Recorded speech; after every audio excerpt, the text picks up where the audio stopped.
Hello and welcome to our How to Play series for the Elder Scrolls Betrayal of the Second Era. In this video we'll be going over setup. This will address setup for the first game in your 3-part campaign. Future games will use similar setup with some very minor changes. To begin, make sure to clear yourself some space. We recommend approximately 3 feet by 4 feet. Select the province that you'll be playing in. If this is your very first game, we highly recommend that you begin your journey in Blackmarsh. Set your overland map to the side that matches the chosen province. This is where you'll be tracking your party's movement throughout the province. Grab the gazetteer associated with your chosen province and return all others to the box. Familiarize yourself with the overland mechanics of your region by consulting this portion of the gazetteer. The main feature of Blackmarsh is the ever-changing weather, which is tracked on this area of the map.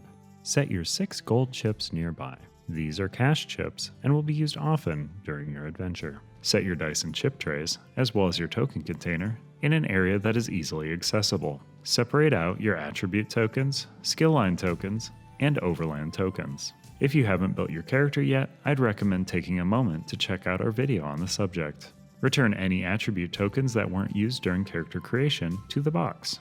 Overland tokens can be placed near the overland map. In the region of Western Blackmarsh, we'll be tracking the weather. To do so, we'll place one of these tokens on the sunny icon on the map. This may change from day to day, so make sure you know what the different weather conditions mean for your party. Your quest will tell you which, if any, other tokens are going to be used during setup. If you're playing the game solo, you'll want to remove any duplicate skill lines before placing them in the trainer bag. Place all skill line tokens that weren't selected during character creation into the trainer bag. Each skill line token is associated with a skill line reference sheet. You can tell by the matching icons. Give each player the skill sheet that matches their chosen starting skill. Now give each player a combat skill sheet. This sheet outlines the uses of combat skill dice and has a battle reference on the back. Extra combat skill sheets can be returned to the box. Each copy of the Elder Scrolls Betrayal of the Second Era comes with this handy card tray. This will be used to display all the relevant cards that you'll be interacting with during your game. To begin filling your tray, we'll start with items. First, we'll gather all of the common items, which have this card back, and all of the legendary items, which have this card back. Shuffle each of these decks separately and place them into the common and legendary sections of your card tray. Now grab all of your general overland conflict cards and region-specific conflict cards. You can tell that an encounter is a conflict by this symbol. General encounters are labeled with a GE, while region-specific encounters have region-specific initials. In the case of our chosen region of Western Blackmarsh, you'll be looking for the cards with the abbreviation BM. Shuffle the general encounters and deal 4 cards, returning the other 6 to the box. Now combine these 4 cards with the 8 Blackmarsh cards to form your conflict encounter deck. Give the deck a shuffle and place it into the card tray with the story text portion facing outward. Repeat this process with the Peaceful Encounters, the cards that bear this symbol, to form your Peaceful Encounter deck.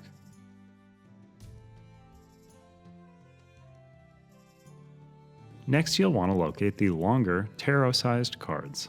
These are your side quest cards. Give the side quest deck a shuffle and place it into the tray.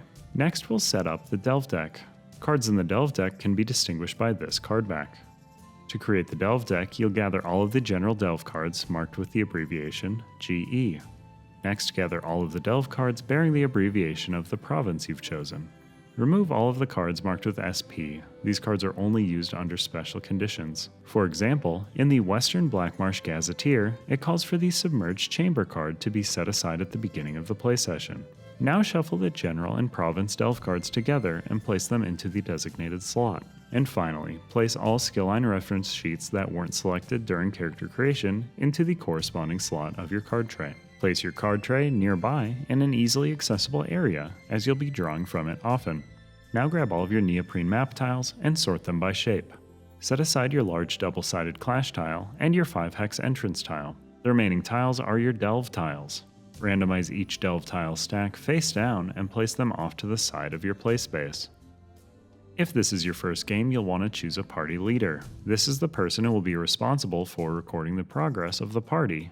They'll be using the campaign journal to track this progress. Assemble your tracking dials by placing your XP chip and day chip into the corresponding magnetic areas of the dial. This will be used to track your party's accumulated XP and how many days you've been on your journey. Place the dials near your card tray so that either dial can be easily adjusted throughout your journey. Set your day counter dial to 1. Then set your XP counter to 2 if you're jumping right into the quest, or to 1 if you're planning on starting with the jailbreak scenario. Now it's time to choose your difficulty level. The different difficulty levels will affect your entire campaign, and the differences are outlined in the rulebook. If this is your first time playing, we'd highly recommend playing on Apprentice. Next, we'll be preparing our enemy bags. But first, a quick aside. If this is your first game of the Elder Scrolls, we strongly recommend that you play the Jailbreak Introduction Encounter. If you choose to do so, you can find another video in this series that will walk you through the process. Once you've completed the jailbreak scenario, you can head back to this video for the rest of setup. Grab all of the black double-sided enemy chips with the province area blank. These are the general enemies that you'll encounter regardless of what province you're adventuring in. Enemy chips come in a variety of levels from 1 to 20. Level 1 and level 5 enemies share opposite sides of the same chip, and the same goes for level 10 and level 20 enemies. Separate your 1 and 5 point enemies from your 10 and 20 point enemies. You'll be able to tell them apart by the numbers framed near the middle of the chip, as well as the color of the text box. Place all of your level 1 and 5 enemies in the corresponding bag. Now place all of your level 10 and 20 enemies in their corresponding bag. Now you'll add your province-specific enemies. These are enemies that will only appear in your chosen province. Since we've chosen Western Blackmarsh as our province, you'll want to locate all of the chips with the abbreviation BM. Place these enemies into their corresponding enemy level bags. Give each bag a little shake to randomize the chips and you're good to go. Once you're finished filling the enemy bags, it's time to take on a quest. The guilds of Tamriel are in need of some assistance, and it's up to you to decide who you're helping out. If this is the first session of your campaign, you'll be shuffling up the guild cards and dealing yourself 3 at random. Your party will now decide which of these 3 guilds that they'd like to accept a contract from. For your very first session of your very first game, we'd highly recommend choosing from one of these 3 guilds to take your quest, as they each offer lower complexity quests to get yourself started. For the purposes of this video, we'll be taking up a contract with the Mages Guild. Feel free to consult the gazetteer of your selected region when selecting a quest to make sure it's not overly long or complex for your first session. Here's a quick overview of the Mages Guild quest page. Here's a letter and the number telling you what portion of the mission you're in. Below that, you'll find the complexity of the mission. To the right of the seal, you'll find the name of the contract. And below that, you'll find the guild it's associated with. Below the green banner, you'll find a session snapshot. This offers your party a spoiler-free general overview of what you'll be trying to accomplish within the 12 days of your play session. Next, you'll have the story text, which provides flavor and context to your assignment. And below that, we have our setup instructions. This specific mission tells us that we'll be starting in the town of Lilmoth, so we'll place our party token on the Lilmoth space of the overland map. Next, we're on to the special setup instructions.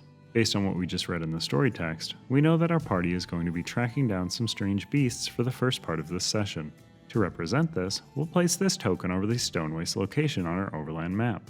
The setup instructions also let us know to set aside the quest unit Corrupted Creature. Quest units are the white chips, and are typically kept separate from your other chips unless otherwise instructed. Below this, you'll find the quest objective, which tells us that our party should try to reach this token by day 4. Upon doing so, we'll be entering into the clash that is outlined below. Below this are the ongoing step effects, which let us know that the token representing the creature will be moving around each day. And finally, at the bottom of the page are the XP rewards for completing this portion of the quest, and instructions on where to head to next in the Gazetteer once we've completed this step. Now it's time to jump into day 1 and begin your play session. Remember that you'll always be spending the first day of your quest in town. One last reminder, if this is your party's second session, you can't freely choose whatever guild or region you'd like.